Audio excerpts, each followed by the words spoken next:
Hi, everybody. This is Brother Wolf. Tonight we're going to present case 12 by group 5, and there will be another group that presents the same case as we've kind of done in the past. Just as I mentioned before in other case presentations, this is kind of the beginning of the case. It shouldn't really be the end. This is where the class gets to view these two presentations of the same case by two different groups, and then we'll post the links to the recording and the slides. We'll have the groups post their slides on the discussion board, and then as a class, you guys should be discussing this on the discussion board, and so the recording and the presentation is just kind of the beginning, and then as we participate in the discussion board over the next couple days, that's where we can really have some additional conversation. So thank you, Group 5, for being here, and I'll turn it over to you when you're ready. Okay, thank you very much. So the background for this case really is about Gary Hudson, who is the new Chief Operating Officer of Pensacola Surgery Centers. He needs to make a variety of investment decisions for his for-profit organization, ranging from whether to invest in CDs, how to pay for a new hardware software system, and whether to lease out extra space or not.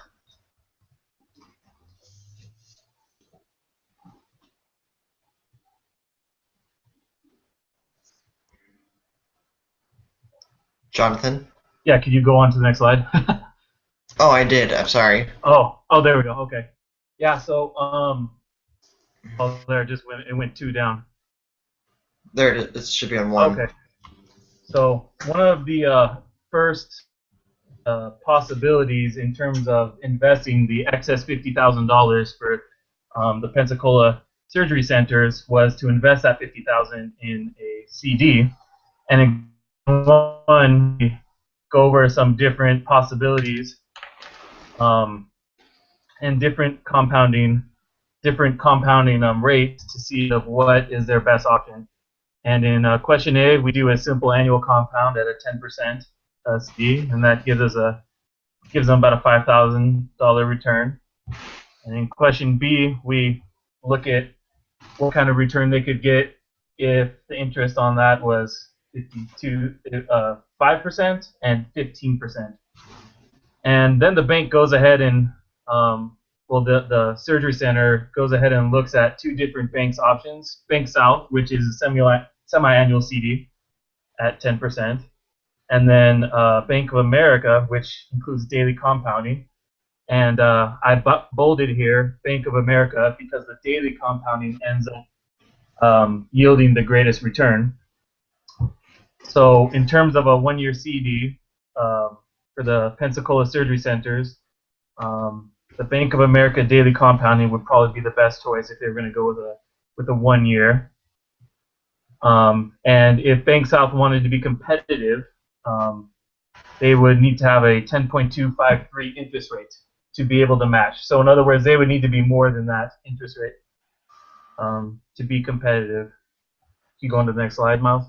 I just wanted to add that I believe the assignment only asks for CD or A and B. So C, D, and E are extra just for everyone who's watching, but if you want to know how to do that, that's how that's done. Next slide. Thanks. So now the second option is looking at a 5-year term under the exact same variables for that $50,000 investment.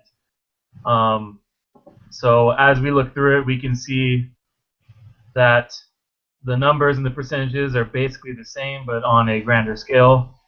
In between Bank South and Bank of America, once again, the $50,000 is going to be better invested in a daily compounding CD as opposed to a semi-annual. And one thing of note, as you go from an annual to a semi-annual to a daily, there is a little bit greater of a return.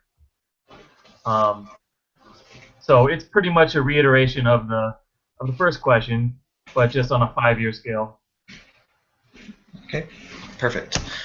All right, and so this is going off the same thing. You're looking at, you're wanting to figure out the present value of this investment if you want to make you're trying to reach a future value of $200,000.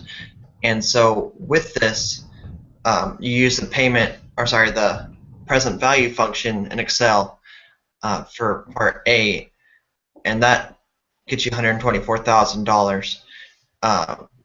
It's pretty straightforward. Same with part B. You're trying to find the interest rate, and it gives you the present value, the future value, and the number of periods. If you just plug those into the function in Excel, then it gives you the interest rate of 14.87%. And so with that, going on to question 4, it's talking about annuities. And at first I ask you what kind of annuity it is. This one is just an ordinary annuity, and there's nothing really special about it. Because what the difference is an ordinary annuity is paid at the end of the year. The other ones, if it was paid earlier in the year, it'd be different. But for this, it's just ordinary annuity. So the the present value that you get with the compounding interest is $121,305.18. And that's the only difference between the two parts in A and B is semi-annual compounding. It's pretty easy to get mixed up because you have to do a couple additional steps with semi-annual compounding in Excel. You have to make sure that you divide the interest rate by 2, since you're not doing 10% each period. You're only using half that. So if it was 10%, you'd only be doing 5% per period. And same with the money you use. And so you're not paying $32,000 per period. You're only paying $16,000 per period. And so you could, same with basically B and C are the exact same in that situation. And for D, once again, you use the payment rate or the rate function in Excel to get the answer, and it's 11.18%. And then for E, you use the payment function. It gives you the other necessary data, and it comes out to $32,759.50. For 6 and 7, these are the more difficult problems, so it's a little bit more spelled out here. The net present value, the cash flows, not including the investments. On the right, you can see obviously I diagrammed the cash flows for years 1 and 5, including the investment. But for the net present value for years 1 through 5 is $47,328.61, and I believe the rate is 10%, which I didn't include on the slide, but that's what it gave you in the problem. And then question C asks about what would be the net present value while taking in the investment. And so I kind of wrote out the equation here. You do net present value, and then in parentheses the rate, which is I believe 10%, and then the cash flows years 1 through 5, and then outside the parentheses you add the investment, which is negative value. And the resulting number is $7,328.61. What this means is, since that number is positive, that it's an investment worth making, because it's showing that the present value of your investment is worth more than what the money you're going to be spending, the $40,000. So we would say that this investment appears to be a good one. All right. There's 2 slides for question 7. The first part of this problem asks you to determine you need to determine the payment amount. This is done using the payment function in Excel. With this payment, we can then make an amortization schedule. So there's 4 periods because there's just doing annual, so 4 years. And then the present value is $200,000, and the rate is 10%. This is because this is looking for a loan. The this is what saying what if you weren't able to get the funding, you need to take a loan out. How much would you have to pay in order to pay that off over 4 years? And so with that payment, we come out with $63,049.16. With that information, we can then make an amortization schedule. So you begin the top to make one. It's pretty simple. You just begin the top left, where it gives you the principal amount in year one, and so that's $200,000. And then the payment every year is the exact same, the $63,094.16. And then to find the interest, all you have to do is multiply the principal by the rate, which is 10%, so it's $20,000. And from here, in order to determine the amount of the money, that payment that's going toward the actual principal, you subtract the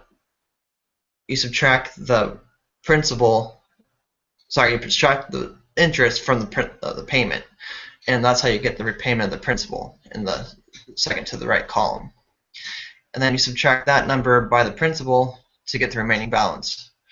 And you just go so on and so forth. For year two, the beginning amount is the remaining balance of the last year.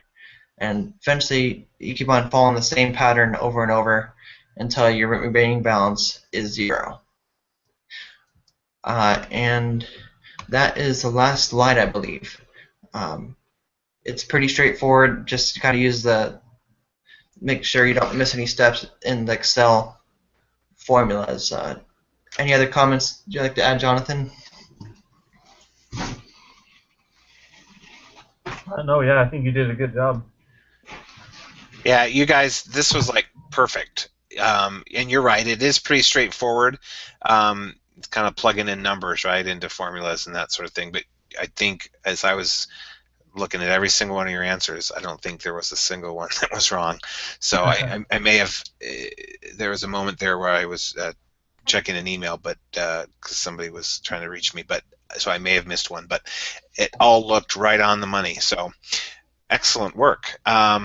So yeah, I don't anticipate there being a lot of questions in the discussion board, but if, let's say, somebody doesn't know how to use some of the tools that you used in Excel, you might be prepared just to kind of answer that. I think you've explained it well here. So great job. I really don't have much to add. Do you guys have any other things to add or ask? No, I think we're pretty good. Yeah, if anyone wants any questions, just feel free to ask, like Brother Wolf said. But besides that, I think we're good to go. Awesome. Great job. Thank you so much. Thank you. So just, yeah, post your slides, and then I'll post the recording. Sounds great. Thanks, guys. Have a great night. You too. Bye.